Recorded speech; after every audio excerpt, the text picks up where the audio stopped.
Happy New Year, everybody. Welcome to Cowboys Overtime here on FortWorthStarTelegram.com. I am Fort Worth Star Telegram sports columnist Mac Engel. He's Clarence E. Hill Jr., and we have skipped Christmas. Okay? Skipped. You like the hand motion there, Clarence? I mean, I'm skipping Christmas. We're just going to jump right over the holiday. I don't want to shop. I don't want to go to the mall. I want to look at Amazon Prime. Clarence, who's with me on this one? Do you think I can get like a thing going where we just jump over Christmas and go right to New Year's and forget all the shopping? Well, there's a difference between Christmas and shopping. You're intertwining Christmas with shopping. We all love Christmas. We hate shopping. We all love Christmas. All right, we love Christmas. We love getting gifts. What's that? And we all love getting gifts. I don't know. I'm fast approaching that age where I really don't want it because A, I'm probably going to have to take it back, and B, it's going to fill up my house. There is one thing everybody can agree that we do love. That's Window Nation. I want to thank the great people at Window Nation for sponsoring this and every other episode of Cowboys Overtime. And let's get right into it. The Dallas Cowboys have reached the 10-win plateau for the second consecutive season.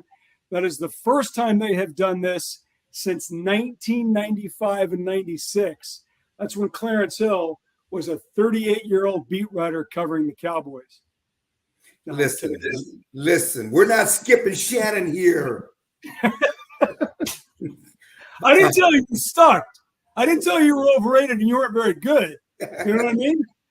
That was actually my first year covering the team or doing some things on the team was 96. It was their last year.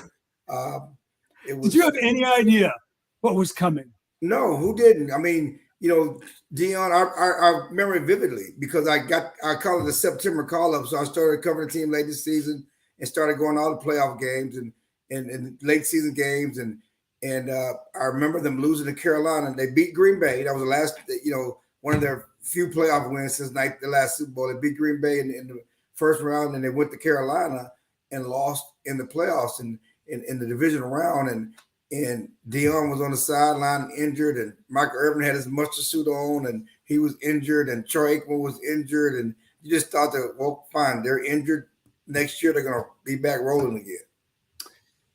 Well, it didn't quite happen. Obviously, things have changed, but I think everybody would agree that the Cowboys are in pretty good condition, even though they've got some bumps and bruises and did sustain a pretty significant injury to a starting member of their offensive line. But they did come away with a come-from-behind win over maybe the worst team in the NFL and one of the worst teams in all of North American professional sports on Sunday when they came from behind to beat the terrible Houston Texans with a last-minute drive led by Dak Prescott that covered 98 yards and finished with a touchdown to give them the lead that they would go on and win 31-28. What if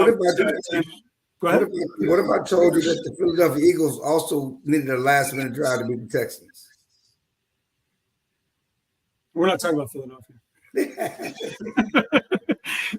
So, Clarence, the last 2 weeks, and I asked Mike McCarthy this in the press conference after the game, the last 2 weeks the Cowboys played two bad teams.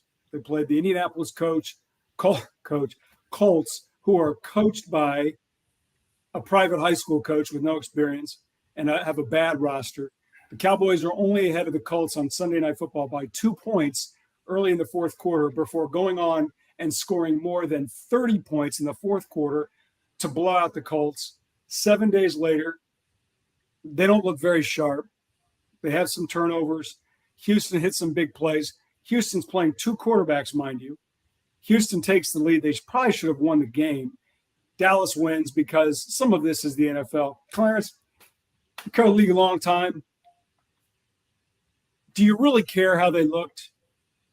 Do you much how they look against these two bad teams? When I look at the games, obviously you look at games, and especially games like this, how it's going to look down the road. And I can tell you that this is not college, even though they're a bad team. It's not going to be the great old days of Oklahoma, Kansas, when you stab open at your opponent. It's just not how it works. And I didn't mean to throw Kansas in there. I could throw in a lot of schools. Why are we doing that? Why are we doing that? They're a bowl team. That's a bowl game. This year, I'm just saying, back in the olden days when it was 50 points and you just can name your score, that's not how it is in the NFL. It's never been like that, like a Kansas, Oklahoma, Kansas, the point spread have been 30 or 40 points. The fact that it was 17 with the highest in the NFL, we just tells you that the NFL point spreads aren't like that. Games are really closer. These other guys get paid too. Yes, they use two quarterbacks, but they've done some unscripted things, unscouted things that they hadn't done before. They caught the Cowboys off guard. But can we give the Cowboys credit? I remember 2 weeks ago when Tom Brady was struggling to lead his team down the field in the fourth quarter to win. There's Tom Brady. I remember on Thursday, maybe not you because I know you hate Baker Mayfield, but last Thursday when Baker Mayfield went 99 yards to lead the Rams. Oh, Baker, he's feeling dangerous. Baker's had this great win. Let's give the Cowboys credit because their backs was against the wall, and this is something they can use. You could say that, well, how they played in the first 58 minutes, could they give them trouble down the road? Well, how they played in the last 2 minutes is something they can put in their memory bank to use down the road in the playoffs. The defense, backs against the wall, need to stop. Huge goal line stand. DeMarcus Lawrence, big time plays on the goal line. You have to give them credit for that. And then the offense, going 98 yards. They looked like nothing. They couldn't get anything together. Sustained drive, long drives. It wasn't like it was a short field. They went 98 yards. Dak Prescott led them right down the field. They did not blink. They scored. They punched it in. Actually did it twice because Michael Gallup should have held on to the touchdown pass. And then Zeke ran it in. Give them credit for when it was nut-cutting time, they came up and made the plays. When it was crunch time. Way to go, Robert Griffin III.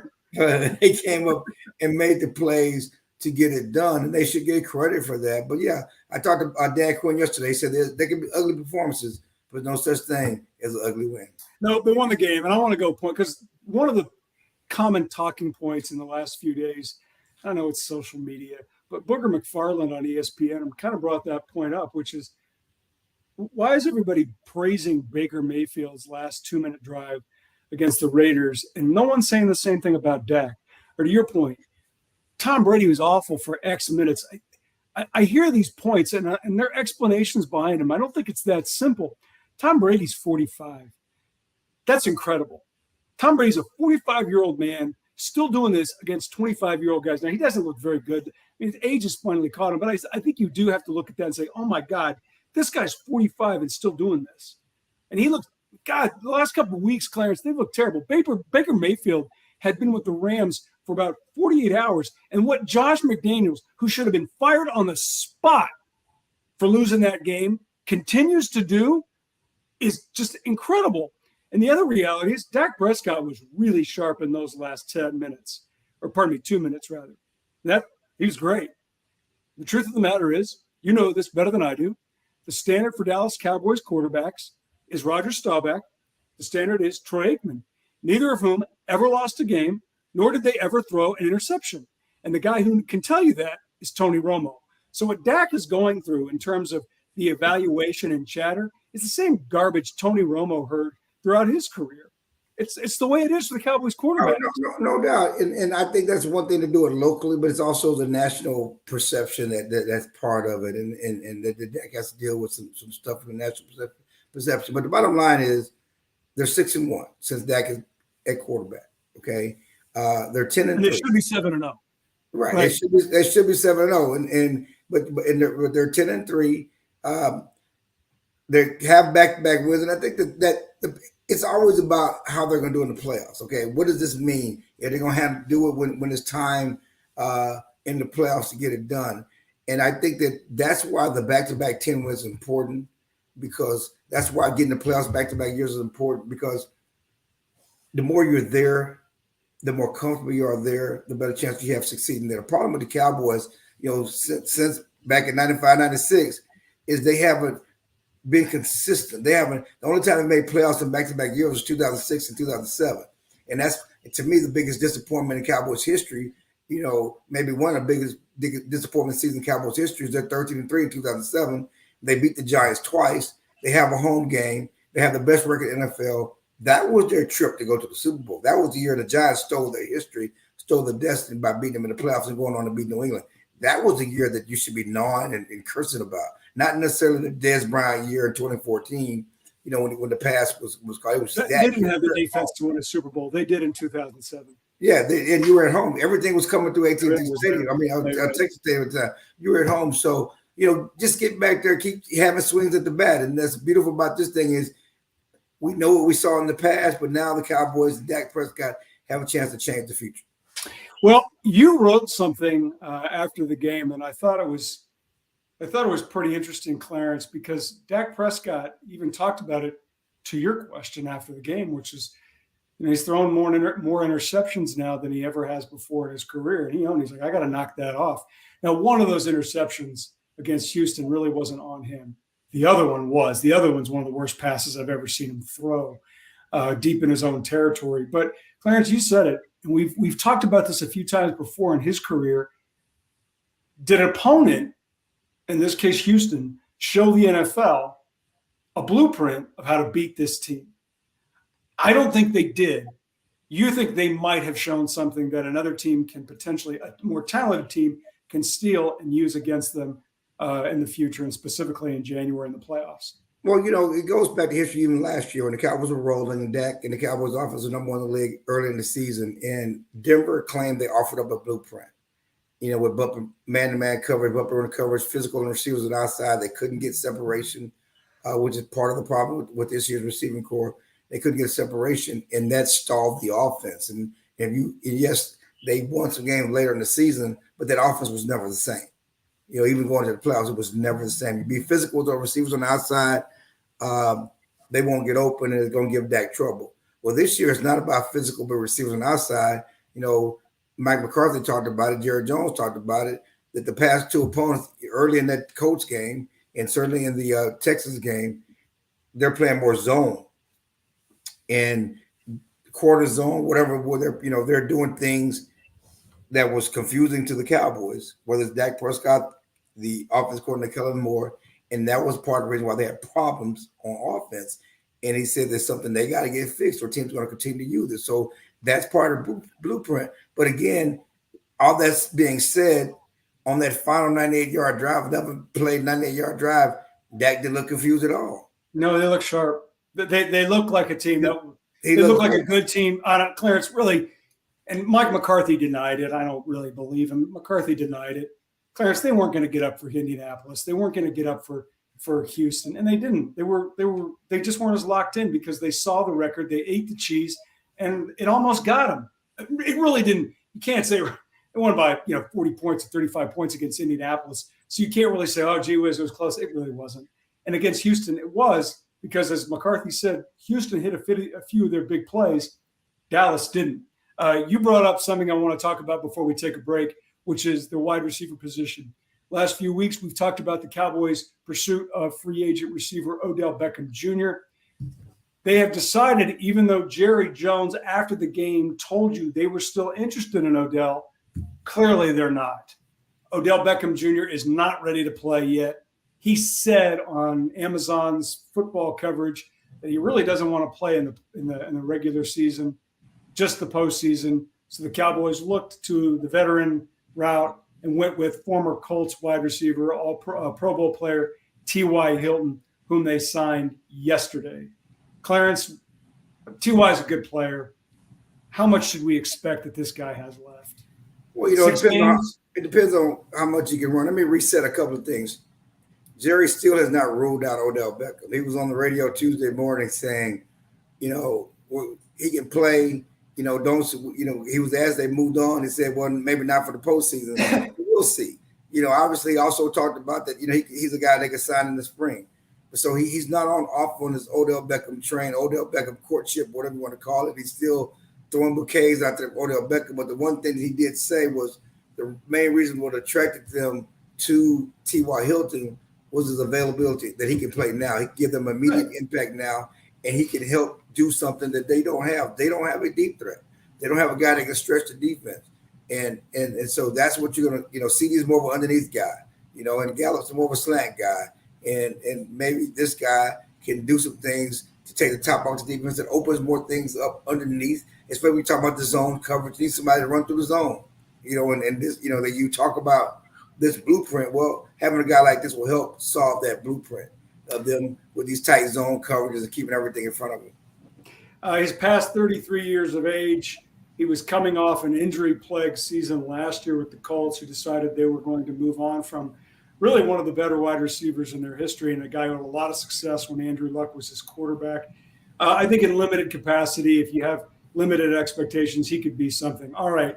Somebody I don't have any limited expectations for at all are the great people at Window Nation, whom we are going to hear from right now.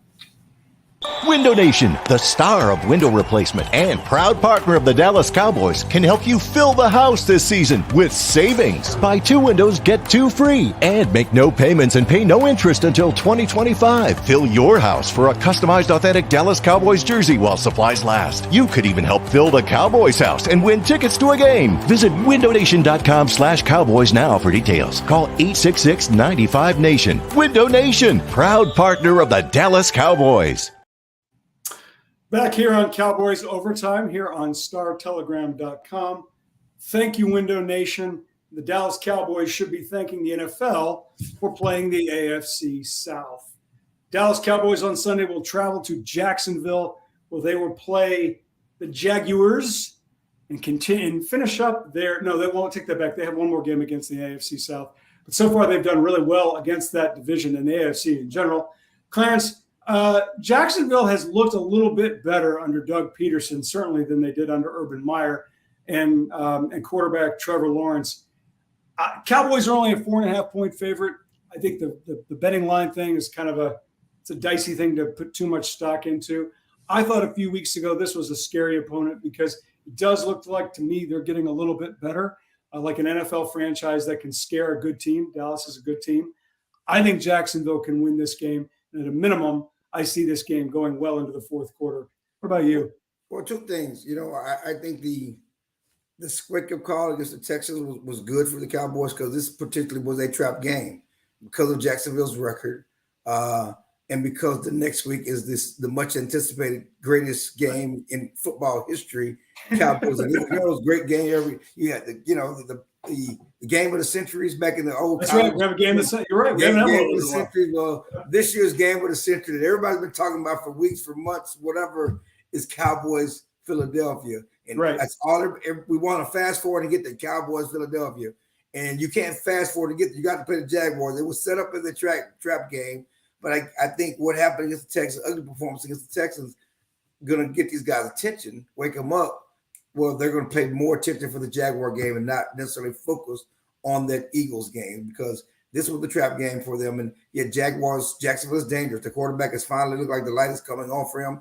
They got some dangerous pieces. They're a much better team than they were last year. With Doug Peterson's coach, he certainly, got them going in the right direction. Again, the Cowboys should win, but it won't be a cakewalk. So Jacksonville right now has won 2 of its last 3 games. They beat Baltimore by a point. They came back and lost. They were blown out by Dan Campbell's Detroit Lions. Hey, watch out for those biting kneecaps, baby. How about those Dan Campbells? And then they came back and they beat Tennessee at Tennessee 36-22. I'm going to say Dallas is going to win the game, but I don't think this is going to be in any kind of cakewalk at all. And one of the reasons is that one of the things that Cowboys have kind of really avoided this season is a major, massive, crushing injury. Now, I know the quarterback missed several games and they survived that because Cooper Rush and the team played so well around him. But now on Sunday against Houston, they did suffer a pretty big loss in starting right tackle Terrence Steele. He's out for the season with an ACL injury. Clarence, is there anybody else? I'm trying to think if there's any, because Mike McCarthy talked about it after the game that a couple guys got. Defensive tackle Hankins, could be out a few weeks with a sprained ankle. He's the other major injury that they lost. In terms of the injury situation, I want to talk about this before we get to the other guys on the offensive line. How did you think Kelvin Joseph played against Houston? Now he's been pushed into a starting role and an adult role that he hadn't been before, pretty much by need. Mike McCarthy was positive. What did you think? I mean, it was okay. He didn't get him beat. I mean, he gave up a big play.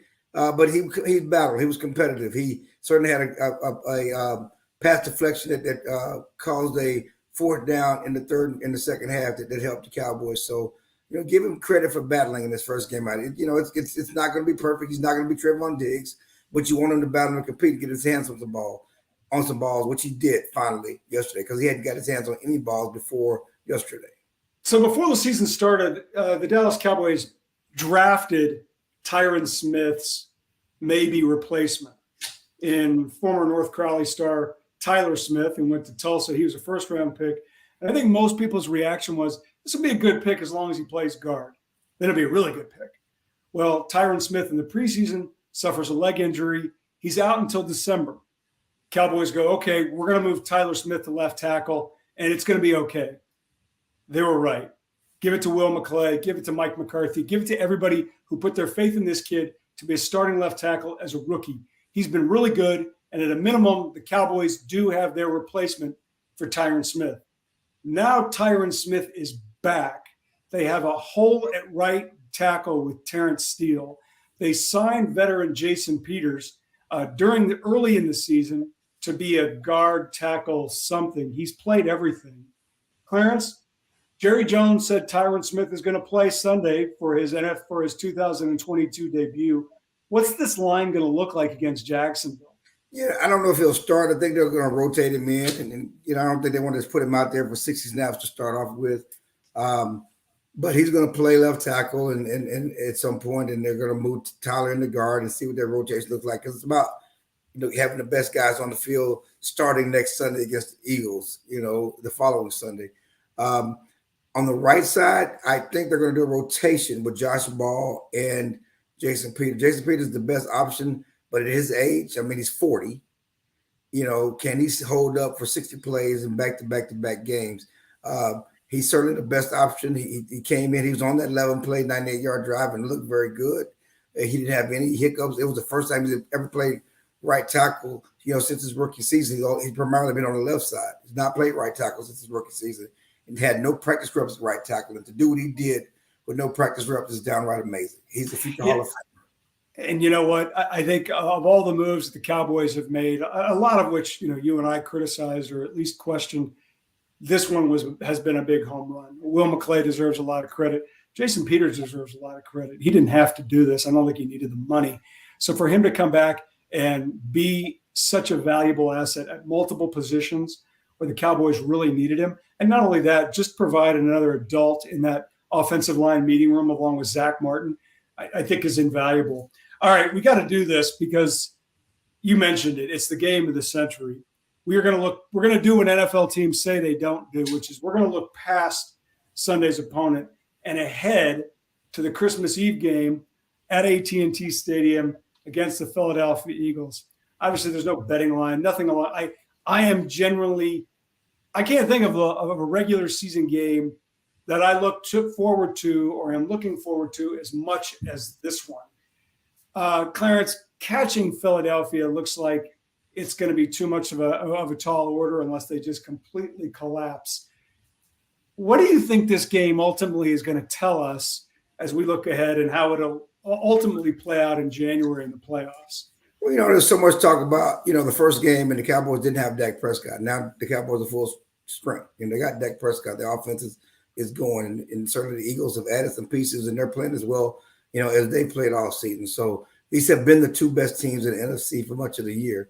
And so it's a showdown. It could be a preview of NFC title game. The title game is most likely going to be back at Philadelphia if that's the case, because they're going to – I don't see anybody catching the Eagles for home field advantage throughout the playoffs. But remember, as we go back, and we talked about 2007, win or lose,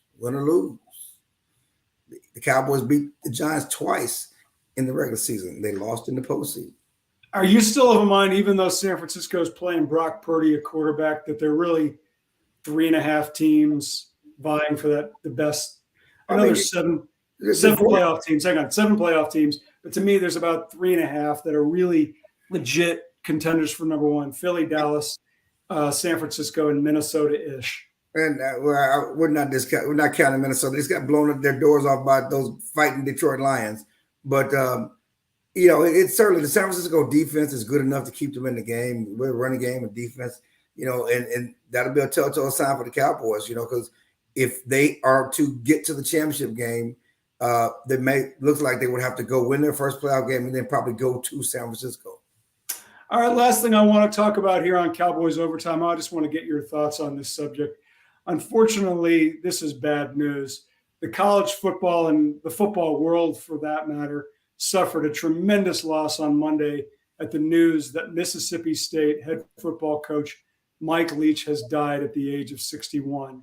He apparently suffered a heart attack on Sunday. He was taken to the hospital in Jackson, Mississippi on Monday, where family members were able to arrive and say their final goodbyes. This is a terrible loss. I interviewed a couple people to write about this man who created a legacy in football that is unlike few others, from his personality and his approach to passing offenses and what he did to the game and the impact that he had specifically at Texas Tech.